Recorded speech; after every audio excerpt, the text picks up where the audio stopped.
Hey, one of the most important topics that people are really interested in is how to be more confident. And on the surface, you think having more confidence is the best thing you can have to get on and be successful.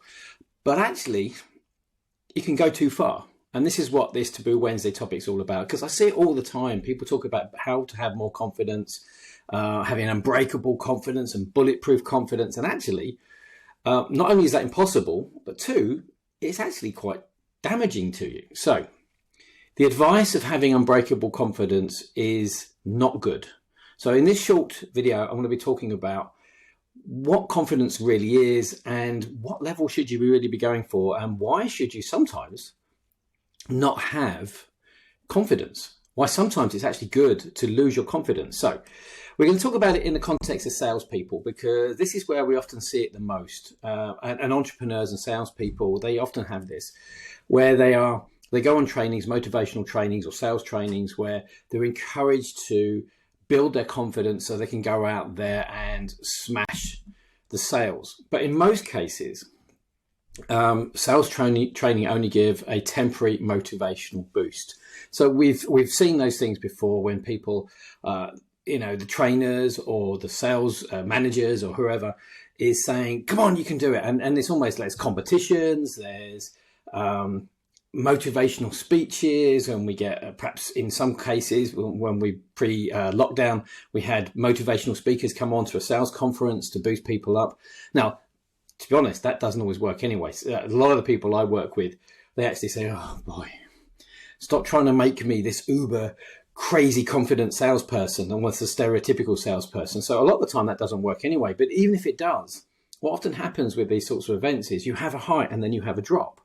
So even that doesn't work. But people are then taught and almost feel that they should have unbreakable confidence to go out there.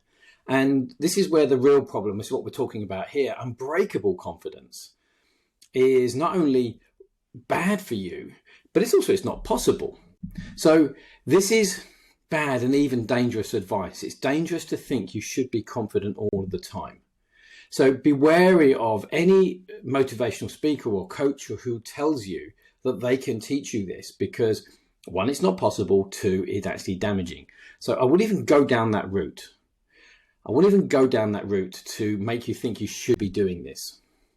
And the reason for that is we are meant to lose confidence on a regular basis. In fact, whenever we make an important decision, a bigger decision than normal, we're meant to stop and go, is this a good decision? We're meant to have doubt, in other words. And when we have doubt about should we do this or not, should we sign on the dotted line or not? And this is what happens with salespeople when they're selling to a client will step back and say, should I do this or not? Now, the purpose of a salesperson is to introduce what they're selling to that person so they can have confidence they're making the right decision.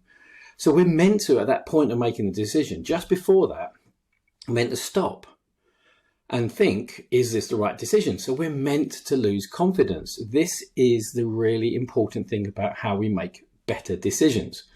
So I was working with a potential client yesterday. We had our initial call and they said, I need to go and think about this. And I said, of course, because they need time to go and doubt. And even through the chat we were having, they said, I can feel my doubt coming up. And this is because they have excessive doubt. And this is what I do. I help people who have excessive doubt or imposter syndrome or get in the way.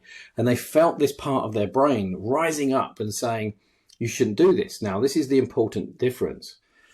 When we're making good decisions, we should naturally doubt ourselves. We should stop and think, this is an important decision. Should I have this or this? Now, even if you're making a really small decision, like what to have for lunch, when you come to that important point of should I have the sandwich or should I have the salad or whatever, you should be thinking, am I making the right choice? That's a micro example, but it's the same process of what's going to be better for me, what am I going to enjoy more, and therefore then you make the decision. So the sales trainings, when they try to make you have indomitable confidence and just go out there. It's basically saying, trying to override your natural decision making to say, is this a good, is it a good time to pitch to this person? Or can I face a rejection again from the 7th person this morning? You don't want to be rejected. And it's trying to help you say, you sure you want to do this? Now, as sales people, we're told to, in the sales training, just go out there and just, get the no, or just keep pushing through. But actually it can have the opposite effect, because what we don't want is for you to push through onto doing things that are not actually good for you, because then it has the opposite effect. It can make us feel worse, and then people underperform. It makes us feel we should be at this level. We don't feel we're at this level. And then you feel worse about yourself. So if you take away natural decision-making, the natural decision-making process, by trying to override it with uber confidence, 2 things happen. You start to do things that make you feel worse, because you actually don't look at the situation you're in and think, was that a good time to make that decision? Or was that a good time to pitch to that person? Or was that a good time to say that in that way? Because that uber confidence has pushed you through your natural decision making, which said, actually, no, in this case, I shouldn't be doing this. I should be holding back. I should be building the relationship more. I should be whatever it happens to be. So you'll fail more. So pushing through and trying to have too much confidence actually can make you fail more, because you're not making good decisions. And if you've got to make really important decisions about when do I actually put the proposal over and when do I not, it's good to have your wits about you to make a good decision. Now, the problem happens when, and this is when people often feel that they should, go on these courses to get their confidence back or improve their confidence, is because they have another part of their brain that says holding back is good. Excessively holding back is good. And this is when we get excessive procrastination, excessive fear, imposter syndrome, and all of these things. And what happens is this natural, I need to just stop and doubt for a moment and just make sure I'm making the right decision. That's good. That's a good part of your thinking. But when it becomes excessive, when you excessively doubt, excessively fear loss, or looking stupid, or making a mistake, or whatever it happens to be, and this is who we work with, there's another part of the brain, as I said about my potential client yesterday, that part of the brain is saying, taking the good step forward, doing the right thing for them, which was to develop their business. Their part of their brain says, no, that's dangerous. You could fail. You could make a mistake. So it's the excessive feeling of losing confidence that's the problem, not the natural everyday. At this point, I should be doubting before I make a decision. This doubts everything. This doubts yourself. This doubts your value. This doubts your abilities. This doubts your intelligence.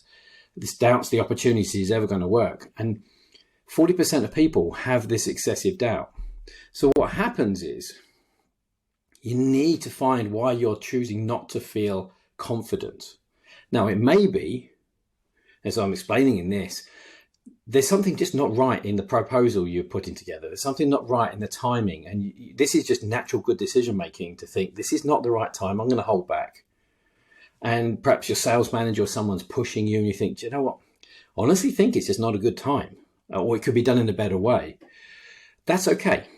If that's the point, you don't need us. This is not what we do here. That's you making a good decision. What I'm talking about is when you excessively and consistently and chronically doubt yourself about why you don't feel confident. And we speak to so many people, salespeople who know they've got the talent, but they hold back, or executives or business owners or entrepreneurs all have this problem. And 40% of people do. So what happens is we've developed this other part of our brain that says, I'm not going to let you believe in yourself on anything. I'm not going to let you have confidence on things that we know we should be confident on. We've actually possibly got a brilliant track record, but sometimes it just dives in and excessively gets in the way. So this is why people who don't feel confident because of an accident in their thinking, we call it a sabotage loop, then look for trainers and coaches and various different programs to help have that indomitable courage, have that absolute bulletproof confidence, because they're feeling lack of confidence and they think they should be up here. But really what they should be doing is just turning this off so they can make good decisions, which includes being motivated and being positive, and then also having a bit of doubt before you sign on the dotted line, because it's an important decision. So I hope this is help you, because it's often the people who have or think they have a lack of confidence or a lack of self-worth or a lack of belief in themselves in some way, shape or form, who go looking for, I need to have this bulletproof confidence. Whereas actually what you should have is a system of thinking, of making good decisions, where you have an idea, you get enthusiastic, you work it through, and at the point of making that decision, just hold back a bit and you debate it and you're sure. And then you go, yes, that's a good idea, let's do it. Or no, let's think it through again until you can be sure. And that's why we're meant to lose confidence. So all we need to do is turn this excessive doubt off and put this back in charge. And that's what we do. We look at, why do people hold themselves back? So you can work at the highest level, which you're already capable of. And this is what we call the Alpha program. So if you're always looking to improve your confidence and you're really frustrated with yourself because you're always thinking you're lacking confidence or holding yourself back, or imposter syndrome, or all the things I've spoken about before, that's what we do. It takes about 4 weeks to turn off this mechanism. So then you can get on with doing what you know you're already capable of. So I hope this has been useful to you. Having too much confidence is not only not good for you, but it's as bad for you as having too little. It's about knowing when to use it, when to use a lack of confidence and doubt to help you make the better decisions. That's how confidence should be used. So when you're confident, then you can move forward, take action, and hit the results you know you're capable of. So thanks for your time. If you've got excessive doubt, excessive lack of confidence, and you're always trying to fix it, always wishing you had more confidence, but you won't let yourself, that's how we can help you. Please get in touch. Take care, and thanks for your time.